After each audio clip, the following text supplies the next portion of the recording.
PBR 2배가 피크야. 경기 호황기에 하이닉스의 PBR 2배가 적정해서 이미 PBR이 3.5배가 넘어가 있어요. 그죠? 다 틀렸죠. 그죠? 그거 다 틀린 거예요. 진짜 AI 때문에 그 모든 구조가 바뀌어져 있는데 불구하고 옛날 논리로 OECD 선행지수가 떨어지면 하이닉스 팔아야 돼요. 이랬던 애널리스트 지금 다 이제 다 틀린 거죠. 그래서 이런 메모리 생태계 기업들은 앞으로 이익이 성장해서 주가 올라가는 것 더하기, 사람들이 공부를 열심히 해가지고 경기 민감성이 떨어졌네? 그러면 하이닉스 적정 PER이 그래도 15배는 줘야지? 이러면 주가가 200만 원 넘어가는 거죠. 그러한 것들이 앞으로 메모리 산업 전체의 낸드 생태계에도 주가 상승의 동력이 될 수 있겠다. 저는 그런 생각을 하고 있는 중입니다.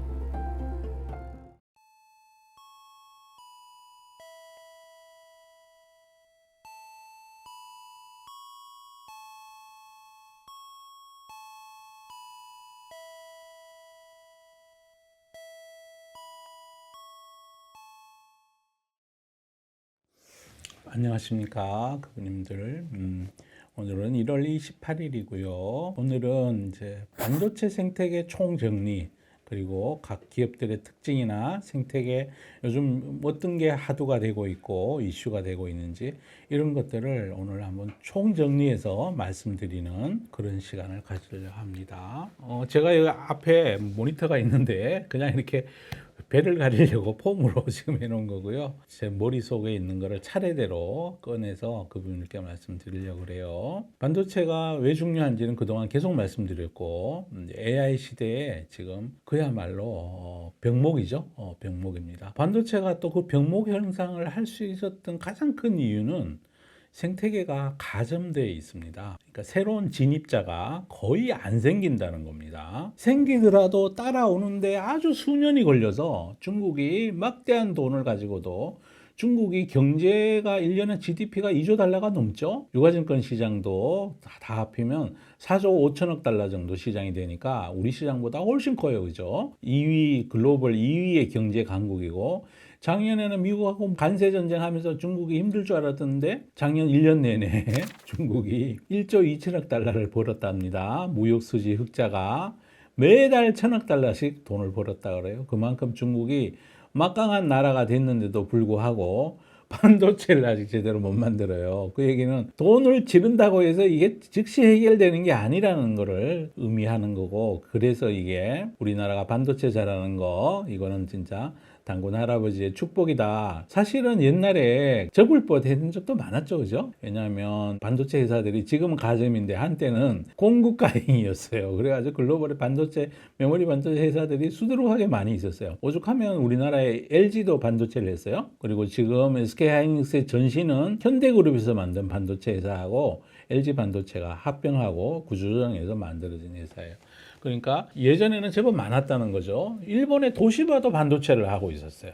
문 다 닫았어요. 문 닫고 도시바의 낸드 사업부가 키옥시아로 지금 이름을 바꿔서 이제 구조조정해서 간신히 살려놓은 게 낸드를 지금 하고 있는 중이에요. 이제 산업 특징을 말씀드리고, 하여튼 AI 시대에는 사람의 뇌에 해당하는 게 이 반도체니까 반도체가 매우 중요하죠. 반도체 장비 만드는 회사부터 우리가 살펴보면요, 글로벌에 정말로 진입 장벽을 확실히 갖고 있는 회사, 네덜란드의 ASML이 있죠. 지금 주가 좋아요. 주가도 지금 1200달러 뭐 여기까지 올라올 정도로 주가가 좋고, 오늘 실적 발표, 그 다음에 가이던스 이런 거 제시했는데 아주 실적이 잘 나와서 오늘 밤에 미국의 반도체 주식들 난리 나지 않을까 싶어요. 그리고 그게 대표적인 회사고요. 그 다음에 뭐 식각, 세정 이런 거 잘하는 일본의 도쿄 일렉트론. 일본은 소재 쪽이 굉장히 강하죠. 그죠? 도쿄 일렉트론, 그 다음에 뭐 디스코라는 회사도 있고요. 그런 회사들이 주가도 좋고, 하여튼 그 해당 분야에서는 어느 누구도 따라올 수 없는 경쟁력을 가지고 있다는 거예요. ASML, 도쿄 일렉트론, 그 다음에 미국의 어플라이드 머티리얼스, 뭐 이런 회사들, 그 다음에 일본의 디스코, 이런 회사들은 아무도 못 따라오는 그 영역 내에 자기만의 어떤 바운드를 가지고 있어요. 장비 회사들은 그렇게만 봐도 좀 크게 문제가 없다, 이렇게 보고 있고, 그 회사들은 글로벌 넘버 원들이기 때문에 자기 맡은 분야에서 저는 뭐 앞으로도 짱짱할 거다, 이렇게 보고 있습니다. 그 다음에 이제 병렬 컴퓨팅을 하는 병렬 연산, 직렬 연산하는 거를 CPU라 그러고, 직렬 연산은 그야말로 차례대로 하나씩 보는 거죠. CPU를 잘 만드는 회사, 한때 인텔이 잘 만들었고요. X86 CPU. 설계 기반은 영국에 있는 소프트뱅크가 투자한 소프트뱅크의 자회사죠. 암 홀딩스가 그걸 잘했는데 요즘 주가는 많이 안 좋아요. 안 좋은데 왜냐하면 CPU보다는 또 CPU 쪽에 인텔의 X86 계열이 있고 암 계열이 있고 또 하나가 이제 걔들은 라이선스비를 받으니까 독립된 뭐 아유 그냥 우리끼리 할래요 하고 오픈 생태계 하는 거 있어요. 리스크5 그 생태계가 있고 거기가 CPU 만드는 데돼요. 근데 CPU 만드는 건 지금 현재는 시장에서 하이라이트 되고 있지 않는 중이에요. 왜냐하면 이제 CPU 세상이 아니라 직렬로 이렇게 하는 거는 이게 속도가 느리잖아요. 그죠? 한꺼번에 쭉 병렬로 세워놓고 연산하는 게 훨씬 빠르니까 병렬 컴퓨팅 거기 하는 게 제가 요즘 이제 그런데 이제 다 알죠. 이제 GPU. 근데 그게 이제 연산하는 기능을 하는 거예요. 연산 기능이라는 거는 뭐 CPU도 그렇고 GPU도 그렇고 이렇게 계산기로 치면 계산기 두드리는 거예요. 그죠? 두드려야 계산이 되는 거니까. 거기에 이제 엔비디아가 있고, 그 다음에 맞춤형 하는 거 있어요. 엔비디아 거는 이제 우리 옷으로 치면 만능이에요. 뭐 잠수복도 되고, 우주복도 되고, 런닝도 되고, 추리닝도 되고, 뭐 외투도 되고, 무슨 뭐 정장도 되고 다 되는 거고, 맞춤형이 있어요. 특수할 때 쓰는 요런 걸 만드는 회사들이 최근 들어서 각광받고 있는 데가 엔비디아 대항마예요 막 이러면서 떠오르는 거 있죠. 그죠? 최근에 마이크로소프트가 마이아 200 발표했고 얼마 전에는 아마존이 트레니움 시리즈를 발표했고 여러분이 다 아시는 구글의 TPU 그것도 또 막강한 반도체 그 맞춤형이라는 거는 이제 각 회사들마다 가령 예를 들어 테슬라다 그러면 주행 데이터를 잘 계산하고 이러는 게 필요한 회사잖아요. 그죠? 자기 자체 쓰는 거는 구글 뭐 아마존 이럴 때마다 자기들이 맞춤하고 있는 자기한테 꼭 필요한 성능만 쏙쏙 집어넣는 거예요. 그렇게 집어넣어서 하니까 엔비디아 GPU보다는 가격이 좀 싸겠죠, 그죠? 싸요. 그 대신에 싼 대신에 봄용이 아니니까 겨울 되면 겨울옷 입어야 되고 여름 되면 여름옷 입어야 되고 그런 거니까 엔비디아의 GPU가 예를 들어 타이어로 치면 전천후 타이어라면 구글 TPU든 그 다음에 그걸 통신 기능을 담당하는 거는 브로드컴이 그걸 또 통신 기능을 거기다 얹어줘야 되니까 브로드컴도 그 관련돼서 맞춤용 ASIC 시장에 지금 강자로 부상해 있는 거고 거기 같은 설계해 주는 데가 반도체 추론용 가속기 만들어주는 맞춤형 반도체 만들어주는 데가 이제 구글 TPU가 있고 그 다음에 우리가 아는 마이크로소프트 최근에 발표한 마이아 200, 그 다음에 아마존의 트레니움 이런 것들이 있어요. 그래서 그런 회사들도 엔비디아의 GPU 같은 연산을 빨리 하는 계산기를 만드는데 그거는 맞춤형이다. 엔비디아하고는 영역이 좀 다르다. 이렇게 보시면 좋을 것 같고요. 거기가 이제 AI 연산에 필요한 가속기 잘 만드는 회사예요. 그런데 메모리 회사들이 또 있어요. 이제 옛날에는 계산기 하나만 좋은 게 있어도 연산하는 양이 예를 들어 뭐 전표라고 쳐요. 전표가 몇 장 없었어. 그럴 때는 그냥 GPU만 좋아도 아니면 TPU 아까 맞춤형으로 만든 그것만 좋아도 컴퓨터 성능이 좋다고 막 그랬었어요.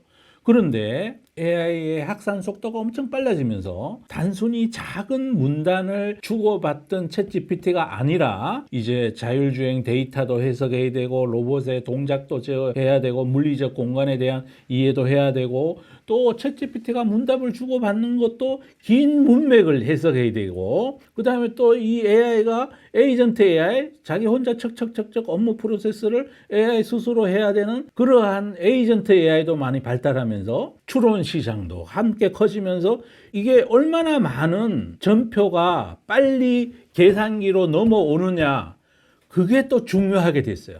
그러면서 이 메모리 반도체가 엄청 중요하게 된 거죠. 특히 올해 베라 루빈을 발표하면서 메모리 쪽에 한 묶음으로 D램이 있고 낸드가 있는데 낸드 시장의 중요성도 함께 커지고 있어요. D램은 내 머릿속에 지우개라고 말씀드렸죠.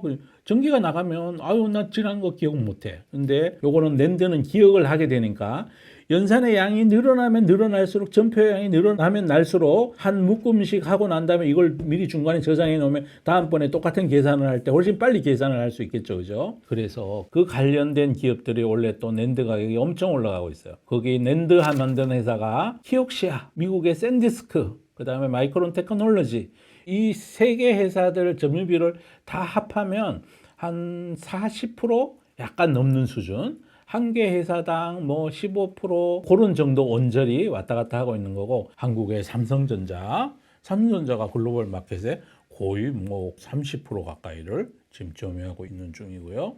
그 다음에 SK 하이닉스가 20 몇 프로 이렇게 점유하고 있어요. 낸드 시장이 좋아지면서 함께 이게 이제 낸드 메모리 만드는 회사들 주가도 올해 들어서 엄청 오르고 있어요. 일본의 키옥시아도 이 회사가 그 새로 상장하고 난 다음에 주가가 뭐 1000% 올랐다고 그래요. 이게 다 AI 때문에, AI가 연산을 할 때 중간에 잠시 저장해 놓을 데이터의 양이 점점 더 많아져서 생긴 현상이다, 이렇게 보시면 되고요. 그래서 낸드 생태계가, 메모리가 원래부터 각광을 많이 받고 있는데 그 회사들이 요러요러한 회사들이 있고, 주가들 밸류에이션들도 그렇게 비싸지 않아요. 한국의 삼성전자 하이닉스는 뭐 디램하고 다 하니까 밸류에이션이 삼성전자가 지금 10배가 안 되고 하이닉스가 6배가 안 되거든요. 뭐 미국의 샌디스코도 1년으로 내다보면 뭐 12배, 뭐 13배 이루고 있고 그러고 있는 중이에요. 여기가 이제 그분님들께서 이제 낸드 메모리 세상이다. 메모리가 중요한데 그 중에 하나가 전력이 나가도 계속해서 기억을 잃지 않는 반도체가 낸드 메모리인데, 낸드 메모리가 앞으로 점점 더 중요해지는데 이런 회사들이 그 일을 하고 있다 말씀드리면 될 것 같고요. 그 다음에 이제 우리 그분들이 다 알고 계시는 HBM은 메모리, 그야말로 D램 만드는 회사들. 한국의 하이닉스, 삼성전자, 하이닉스가 엔비디아에 필요한 메모리에 HBM의 3분의 1을 하이닉스 혼자 공급한다고 할 정도로 하이닉스 점유율이 60%가 넘어가고 있어요. HBM 시장에서. 삼성전자가 D를 이어서 지금 추격하고 있는 중이고, 그래서 삼성전자하고 하이닉스, 미국의 마이크론 테크놀로지, 이런 세 개 회사가 주력으로 거의 세 개 회사가 거의 다 한다고 보시면 돼요. 물론 중국에도 있습니다. 양쯔 메모리라고 있는데 그건 뭐 그렇게 점유비가 거의 없다시피 하니까 그런 정도의, 이제 HBM 스토리는 그분들 그동안 제가 많이 말씀드렸으니까. 근데 이 회사들이 지금까지 미국에 있는 투자가들이 그동안은 엔비디아 공부 열심히 하고 마이크로소프트 공부 열심히 했지, D램 산업에 대해서는 경기 민감하다고 그래가지고 공부도 많이 안 했고, 미국 내에 차지하는 산업의 비중도 작아서 공부 열심히 안 하다가 이번에 뒤늦게 공부를 시작한 거예요. 그래서 CT가 하이닉스 목표 주가를 120만 원까지, 뭐 140만 원인가 얼마까지 올렸다 그래요. 그래서 아마 그거는 PER을 10배 정도 주면 120만 원 좀 넘어가죠, 그죠? 140만 원 가까이 넘어가야 돼요, 그죠? 아마 이 D램 산업에 대해서 AI 때문에 경기의 민감성이 많이 줄어드는 거를 이제 CT가 지금 얘기하고 있어요. 난 이제 경기 민감제로 안 볼래요. 담쌤이 오래전부터 얘기했어요. D램 경기 민감제 아니다. 외국인들이 띄엄띄엄 보고 있다.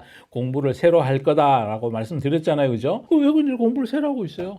그럼 지금 쌀까요, 비쌀까요? 하이닉스 안 비싸요. 지금 비싸지 않습니다. PER로 봤을 때 돈 버는 정도면 원래 150조 본다 그래요. 150조 버는데 시가총액이 이제 500조 뭐 이러고 있으니까요, 그죠? PER 비싸지 않아요. 비싸지 않습니다. 그래서 D램에 대해서 글로벌에 여기는 공급자가 정말로 제한돼 있어요. 옛날에 막 우글우글 공급자가 많았는데 다 문을 닫고 오직 요 진짜 주력을 하는 회사 3개 회사만, 그래도 이 회사들이 낸드도 그렇고요, 증설을 안 하려고 그래요. 증설을 많이 안 하려고 그래요. 그 절대적으로 가격을 유지하면서 이렇게 증설을 하려고 그렇게 그러고 있어요. 최근에 대만의 트렌드 포스는 올해 중에 D램 가격이 100% 이상 오른다고, 1분기에만 80% 오를 거라고 그러고 2분기에도 20 몇 프로 더 오르고, 이 사이클이 28년은 돼야 끝날 것 같다고 얘기를 해요. 근데 작년 이맘때는 그렇게 얘기 안 했어요. 저는 27년, 8년이 돼도 어쩌면 사이클이 연장될 수도 있다. 저는 오랫동안 연장될 가능성이 높다고 봐요. 그래서 왜 그렇게 생각하느냐, 데이터 센터 수요도 늘겠지만 교체 주기가 다가온다니까요. 이게 지금 3년 4년 됐으니까. 마이클 버리가 뭐 무슨 GPU 오래 못 쓰고 상각을 빨리 해야 되는데 무슨 감가상각 기간을 5년이나 하냐고 그러면서 그 버블의 징조라고 빅테크들 재무제표 뭐 엉터리라고 이렇게 한테 씹기도 했을 정도로 GPU의 수명이 엔비디아의 베라 루빈 앞으로 나올 것 포함해서 블랙웰하고 호퍼 이거 다 수명이 길지 않아요. 그럼 4년 5년 되면 또 바꿔줘야 된다는 거죠. 그럼 또 D램 또 필요해요. 낸드 또 필요하고. 그래서 이번 사이클은 과거에 PC, 핸드폰, 클라우드에 들어가는 총량에 비해서 들어간 총량이 너무나 큰데, 지금 증설을 아무리 세게 한다고 그래도 2027년, 8년, 9년은 돼야 이제 막 물건들이 좀 나올 거고, 이 가점된 회사들이 생산을 많이 그렇게 가격을 떨어뜨리지 않으려고 그러고 있어요. 그래서 지금도 계속해서 좋은 중이에요. 자, 그러고 나면 이제 디램 만드는 회사, 낸드 만드는 회사 우리 다 봤고요. 그 다음에 이제 패키징 하는 회사, 파운드리 하는 회사에서 전 세계 시장의 70%를 대만의 TSMC가 다 하고 있어요. 여기도 이제 나노 공정이 들어가는데 지금 주력은 20나노, 12나노 뭐 이 정도 범용은 그렇게 하고 있고요. 최신 제품들 예를 들어 엔비디아의 칩이나 애플 칩이나 그런 것들은 3나노 공정, 5나노 공정 더 최신으로 나가면 이제 지금부터 짓는 공장들은 2나노로 갈게요 하면 1나노가 10억분의 1m거든요. 그러니까 진짜 머리카락을 아주 진짜 잘게 쪼개놓은 그 정도의 수준이 2나노라고 하면 10억분의 2m니까 엄청 가늘다는 얘기예요. 그렇게 점점 더 가늘게 선폭을 가늘게 하면 할수록 더 정확해지겠죠, 그죠? 우리가 뭐 이렇게 뭐 그림을 그릴 때도 큰 붓으로 이렇게 한 거하고 샤프펜으로 그런 거하고 어떤 게 더 정확해질까요? 샤프펜이 더 정확해질 테고 또 웨이퍼의 투입량도 줄어들겠죠, 그죠? 선을 긋게 되면 그거는 나중에 자를 때 그게 없어져 버리니까 선이 굵기가 작아지면 작아질수록 웨이퍼 투입량이 적어진다는 거죠, 그죠? 그럼 또 이왕 말씀드린 김에 웨이퍼 얘기 하나 해드릴게요. 모든 반도체 원료는 뭐냐고요? 모래입니다. 모래. 우리 해운대 백사장에 가면 모래 많죠, 그죠? 그게 반도체의 주된 원료예요. 모래 속에 규소가 많죠, 그죠? 인공위성 타고 하늘에 올라가서 지구를 보면 바닷가가 반짝반짝거린대요. 그게 빛을 반사하는 규소 때문에 그런답니다. 그리고 그거를 규소를 막 이렇게 뜨거운 고로에 넣고 막 펄펄펄펄 끓이면 이제 검은색의 폴리실리콘 덩어리가 만들어지고 그 덩어리를 만들어진 걸 인곳이라고 그러고 그 인곳을 이렇게 슬라이스를 하면 이렇게 둥근 이렇게 인곳이 이렇게 기둥처럼 이렇게 생긴 거를 얇게 자르면 그게 하나의 웨이퍼가 돼요. 그죠? 그 웨이퍼의 직경이 12.5인치냐 7인치냐 거기에 따라서 5인치 웨이퍼 뭐 7인치 웨이퍼 이런 거고요. 어제 마이크론 테크놀로지가 싱가포르에 웨이퍼 공장 만든다고. 그러니까 인곳을 가지고 와서 폴리실리콘은 우리나라에 OCI도 만들고 만드는 회사가 제법 있어요.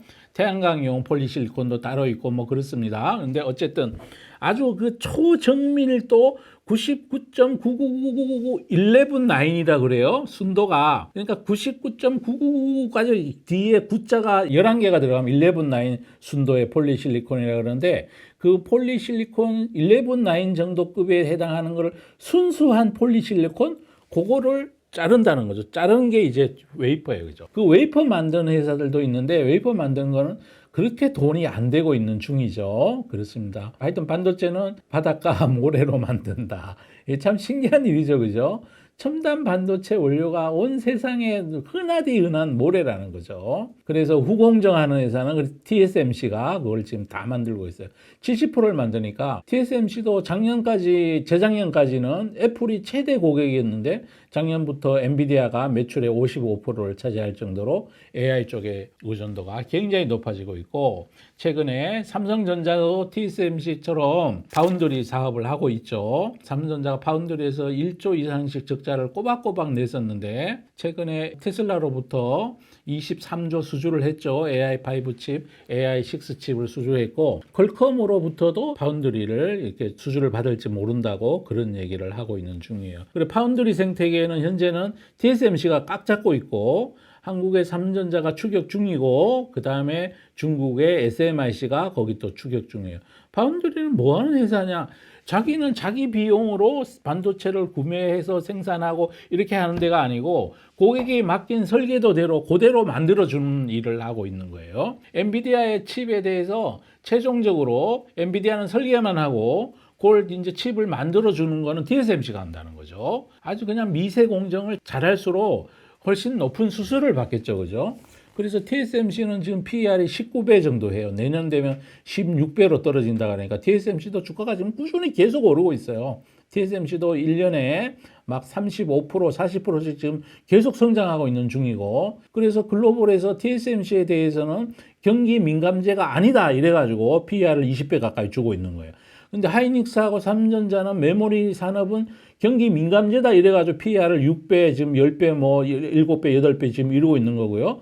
만약에 경기 민감제 성격이 없다고 인정하게 되면 TSMC 정도의 밸류에이션을 반만 줘도 하이닉스 주가가 150만 원 가고 막 이래야 되겠죠. 그죠? 삼성전자도 당연히 20만 원 훌쩍 넘어가는 거고, 이제 요런 생태계를 가지고 있어요. TSMC가 그런 일을 하고 있고요. 그 다음에 이거를 위탁해서 가공해주는 통신 기능을 집어넣어서 맞춤형을 만들어주는 회사가 있어요. 그게 브로드컴이에요.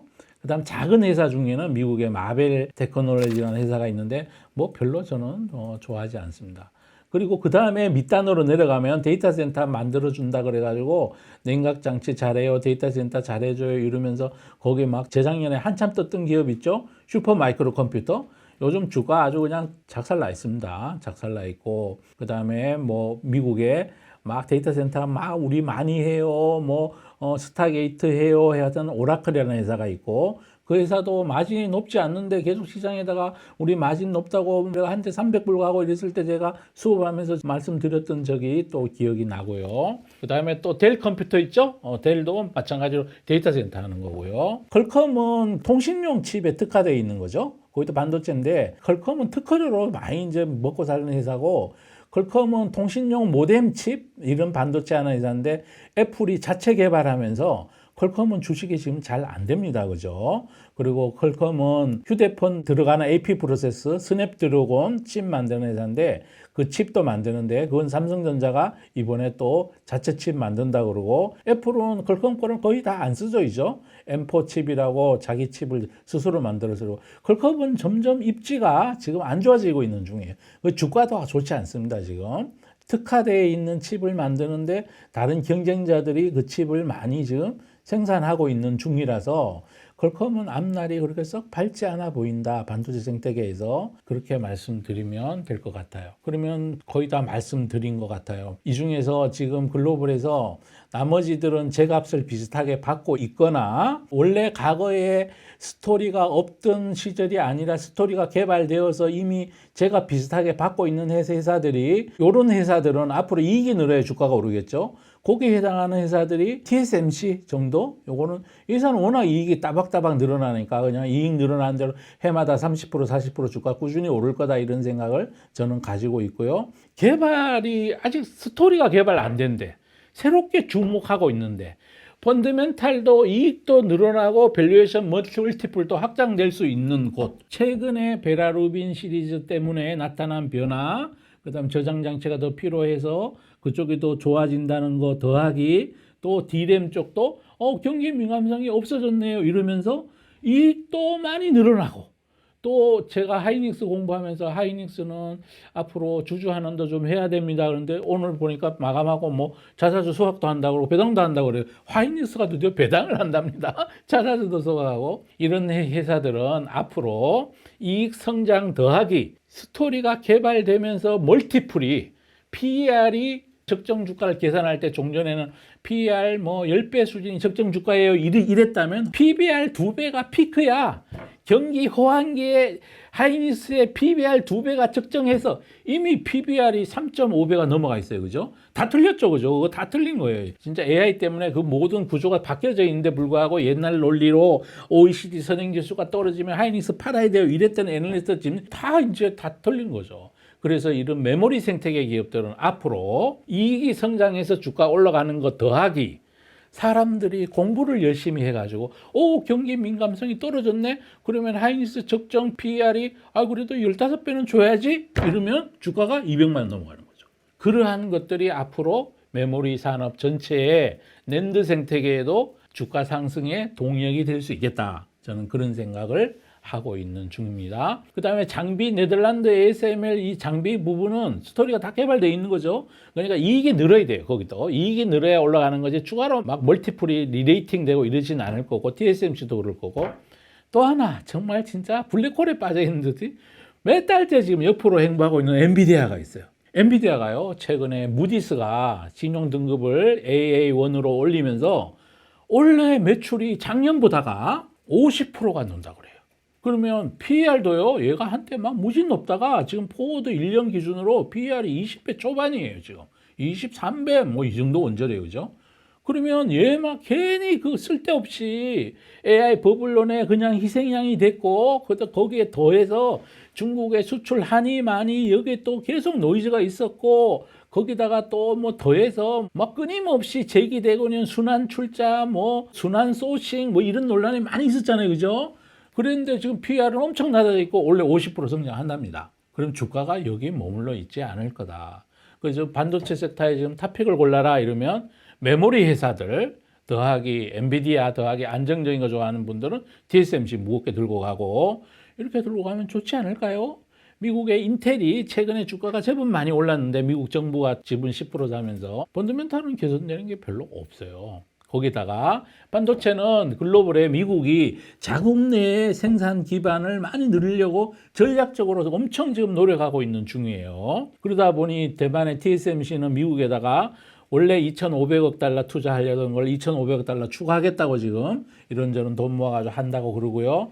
우리나라 하이닉스하고 삼성전자도 아마 미국의 관세를 최종적으로 피하려고 아마 미국 투자를 신용을 해서라도 조금 더 투자 규모를 더 늘리지 않을까 그런 생각도 해보고 있고요. 그래서 미국이 투자를 자국 내 생산 기지를 많이 만들겠다고 지금 노력하고 있다는 것 자체가 그분들 반도체가 엄청 앞으로 국가의 명운을 좌우할 중요한 산업이라는 거예요. 그 중요한 산업을 PER 6배로 거래되고 있는 중이에요, 지금. 그런데 다른 섹터는 뭐 성장 전망이 있다고 PER 70배, 80배, 150배, 어떤 건 PER도 안 나오고 기업들이 실적을 발표하면서 일회성으로 이익 난 걸 영업이익이라고 얘기하는 걸 제대로 밝히지도 않는 채로 실적 호전됐다고 이러고 있는 중이에요.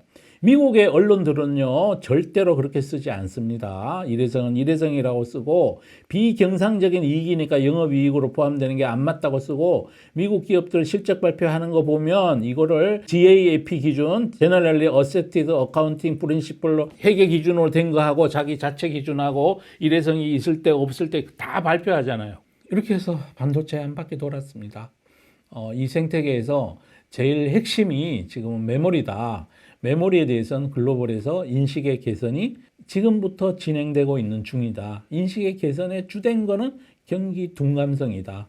경기 둔감성은 누가 만들었느냐? AI가 만들었다. 원래 특히 기술적으로 보면 베라 루빈이 아주 거기에 아주 획기적인 기여를 하고 있다. 베라 루빈에 설계된 걸 보면 GPU 성능이 개선되는 것보다가 메모리의 이동을 대역폭을 늘리고 메모리 양을 늘려서 전체 연산 효율을 늘리는 것, 토큰 연산 비용을 줄이는 것, 이게 베라 루빈의 설계의 특징이다. 이거를 제가 말씀드리고 있는 거고요. 그래서 앞으로 그쪽에 낸드하고 디램 쪽은 아직 리레이팅 될 여지가 제법 남아 있는 것 같다. 이렇게 말씀을 드리겠습니다. 그 외에 나머지 기업들 많죠. 뭐 미국에도 GPU 또 범용 GPU 만드는 또 하나 있죠. AMD라고 있습니다. 뭐 저는 2등 기업 별로 안 좋아해가지고 전 별로 좋아하지 않습니다. 여기까지 반도체 생태계를 한 바퀴 돌면서 그분들께서 반도체가 어렵죠, 그죠? 어떻게 보면 쉽고 어떻게 보면 어려운데 아주 전문적으로 왜 우리 판사의 판결문에도 어려운 말 막 써가지고 있잖아요. 그 다음에 병원에 가서 의사 선생님들도 영어로 차트에 막 기록하고 그러면 어려워요. 어려운데 쉽게 또 풀어 쓰면 뭐 사실 뭐 사람이 쓰는 물건인데 뭐 어렵겠습니까, 그죠? 사실은 조금만 공부하고 개념만 이해하셔도 투자하는데 우리가 반도체를 만들 게 아니잖아요, 그죠? 골라가지고 반도체 회사에 투자하는 거니까 그 안에 들어가 있는 회로를 어떻게 만들고 약품을 뭘 쓰고 우리 그리까지 몰라도 돼요. 뭐 누가 돈을 잘 버나 이거 정도 아는 정도 그래도 알아야 면장을 한다고 이 구조가 어떻게 되는지 이 기능이 뭔지 정도는 알아야 되니까 요 정도 알면은 우리 그분들 투자하는데 큰 어려움 없어요. 그리고 새로운 신기술이 나왔을 때 그 기술이 의미하는 바 산업에 미치는 영향 기업별로 호재, 악재, 실적이 어디가 줄고 늘고 이거는 제가 중간중간 계속 체크해서 말씀을 드리는 터라 뭐 요 정도 아시면 그분들 앞으로 반도체 투자하는데 크게 어려움이 없을 거다. 저는 그렇게 보고 있습니다. 마지막으로 고려해야 될 거는 미중 간의 패권 경쟁, 반도체를 둘러싼 패권 경쟁은 앞으로도 계속될 거기 때문에 반도체의 중요성, 미국이 가끔가다 뭐 이상한 소리 하고 관세 물리니 안 물리니 이런 얘기는 우리가 바닥에 깔고 가야 돼요. 그때마다 흔들리실 이유 하나도 없습니다. 미국이 뭐 한국의 반도체 관세를 얼마 물리겠다, 투자 안 하면 100% 관세 물리겠다고 러트닉 상무부 장관이 얘기하고 그랬지만 주가 흔들리지 않습니다. 그거는 그냥 하는 소리다 이렇게 여기시고 하시면 될 것 같아요. 아유 뭐 우리나라 아니면 메모리 수출할 나라가 없는데 뭐가 문제가 되겠습니까? 마치도록 하겠습니다. 감사합니다.